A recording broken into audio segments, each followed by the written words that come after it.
चुनाव में विकास की बातें तो होती हैं, लेकिन चुनाव में जनता की नब्ज को पकड़ते हुए नेता उन बातों का भी जिक्र करते हैं जिनसे उन्हें पहले कभी फायदा मिल चुका हो। उत्तर प्रदेश के चुनाव में एक बार फिर से कैराना को लेकर सियासत गर्मा गई है। मुख्यमंत्री योगी आदित्यनाथ खुद कैराना पहुंचे, वहां लोगों से बात की और भरोसा दिलाया कि अब अपराधियों की खैर नहीं। मुख्यमंत्री ने साफ कहा कि अपराध पर सरकार की जीरो टॉलरेंस की नीति जारी रहेगी। 2016 में पश्चिमी उत्तर प्रदेश के कैराना में एक मुद्दा उछला था कि वहां से लोगों ने पलायन शुरू किया है। 2016 में जो जन परिवारों के साथ हुआ, उनके जख्मों पर मरहम लगाने की कोशिश मुख्यमंत्री योगी आदित्यनाथ कर रहे थे। चुनावों से पहले ऐलान जो मुख्यमंत्री की तरफ से किया गया है, इस दौरे पर विपक्ष के सवाल जरूर उठे, लेकिन मुख्यमंत्री ने परवाह नहीं की। बीजेपी के कई नेताओं के साथ सीएम योगी कैराना के उस इलाके में पहुंचे जहां 2016 में पलायन की बात कही गई थी। में यहाँ के व्यापारी और यहाँ के नागरिकों को पलायन करने के लिए मजबूर करने वाले अपराधी स्वयं पलायन करने के लिए मजबूर हो गए।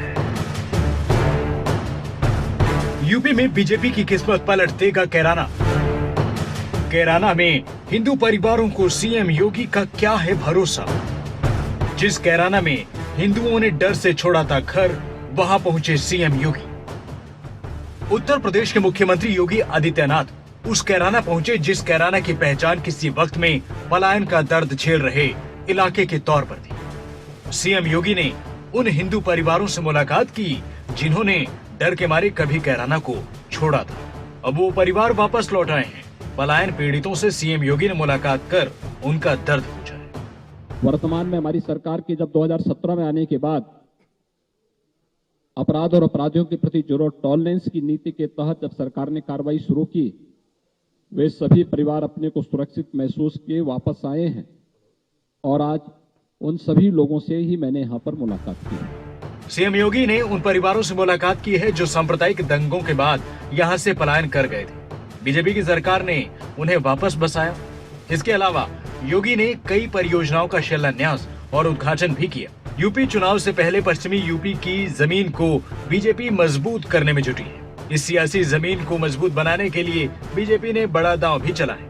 मंच से भाषण देने के दौरान सीएम योगी का निशाना 2017 से पहले की सरकारें रही हैं। उन्होंने मुजफ्फरनगर दंगों और कैराना पलायन का मुद्दा उठाते हुए कहा है कि 2017 के बाद यहाँ स्थितियां ठीक हुई हैं।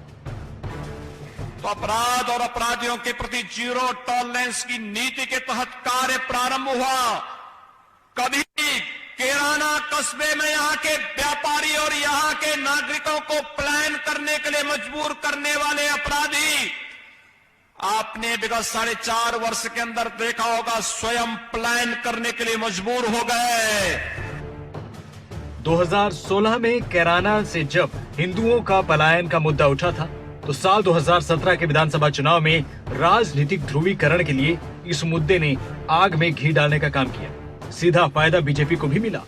अब चुनाव 2022 में है, कैराना सुर्खियों में। सीएम योगी का सोमवार को कैराना पहुंचना महज इत्तेफाक नहीं था। इस दौरान योगी ने उन परिवारों से मुलाकात की जो सांप्रदायिक दंगों के बाद यहां से पलायन कर गए थे। बीजेपी की सरकार ने उन्हें वापस यहां बसाया। योगी ने यहां करोड़ों रुपए की कई परियोजनाओं का शिलान्यास और उद्घाटन किया। जो लोग कल तक मंदिर जाने में संकोच करते थे, आज उनका टीका इतना बड़ा लगता है, तिलक इतना बड़ा लगाते हैं कि जैसे यही सबसे बड़े हिंदू हैं। उत्तर प्रदेश विधानसभा चुनाव से पहले बीजेपी ने अपने पत्ते खोलने शुरू कर दिए। 2017 के विधानसभा चुनाव में बीजेपी ने मुजफ्फरनगर के कवाल कांड के सहारे वेस्ट यूपी में अपनी बड़ी पैठ बनाई थी। इस बार पार्टी की नजर शामली जिले के कैराना पर है। न सिर्फ कैराना, बल्कि सीएम योगी ने तो समाजवादी पार्टी के नेता आजम खान के गढ़ रामपुर में भी दस्तक दी। रामपुर में कई योजनाओं की सौगात सीएम योगी ने दी। सीएम योगी अब पश्चिम यूपी के सियासी समीकरण को दुरुस्त करने की कवायद में जुटे हैं, जिसके लिए 15 नवंबर तक वो इसी इलाके में डेरा जमाए रहेंगे। न्यूज डेस्क रिपोर्ट, खबरें अभी तक।